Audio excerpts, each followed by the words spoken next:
हाथों की शोभा किससे है? बताओ, हाथों की शोभा किससे है? दान करने से, ना के कंगन पहनने से। हाथों की शोभा दान करने से। कानों की शोभा किससे है? कथा सुनने से, ना कि कुंडल पहनने से। हम खूब बड़े बड़े खूब पहन पहन के लटकने दिखाते हैं ना, उससे कानों की शोभा नहीं है। धर्मशास्त्र कहते हैं कि कानों की शोभा है भगवान की कथा सुनने से। हमारा शरीर किससे शुद्ध होता है? पहले दिन निवेदन किया, कल भी किया था, स्नान करने से शुद्ध होता है। ना कि स्नान ना करो और चंदन लगा लो, उससे शुद्ध नहीं होता है। स्नान करने से शुद्ध होता है। मुक्ति हमें कैसे मिलती है? बताओ, मुक्ति कैसे मिलती है? ज्ञान प्राप्त करने से। जब हम कथाओं में, सत्संग में, संत जनों के चरणों में बैठ के सुनते हैं कि भगवान की भक्ति करो और भगवान प्रसन्न हो जाते हैं, तो हमें मुक्ति देते हैं। मुक्ति अर्थात संसार के बंधनों से हमें मुक्त कर देते हैं, जन्म मृत्यु के बंधन हमारे काट देते हैं। लेकिन कुछ लोग क्या करते हैं, अर्थ तो ये लिखा है ज्ञानेन मुक्ति ना तु मुंडनेन। घर में वही खटपट, जैसे घर में झगड़ा होता है तो फिर लोगों को वैराग्य आता है और कहाँ चले जाते हैं कि अब चलो किसी संत के मंदिर में जाके घंटा बजाएंगे। तो घर में वही खटपट, चल बाबा के मठ पर। इससे पहले मुक्ति, इससे पहले वैराग्य का कभी नहीं व्यक्ति सोचता है। कब सोचता है? जब घर में झगड़ा होता है। झगड़ा करते हो? बोलो, झगड़ा करते हो? अभी कोई नहीं बोलेगा। 8-9 बजे कोई पहरादार लगा दो गेट पे, तब समझ में आएगा, क्योंकि 8 से 9 बजे एंट्री होती है बाहर से आए लोगों की। तब समझ में आएगा कि झगड़ा होता है कि नहीं होता है। देखिए, मानव तन भगवान ने हमें ऐसे ही नहीं दे दिया।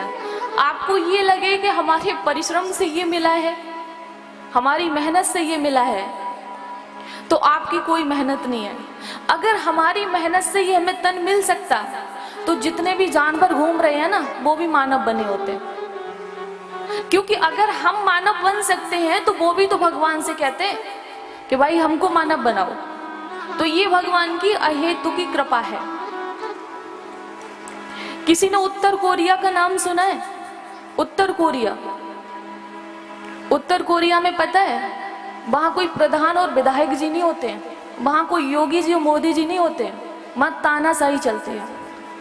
वहां आप अपनी इच्छा से जीवन नहीं जी सकते हो।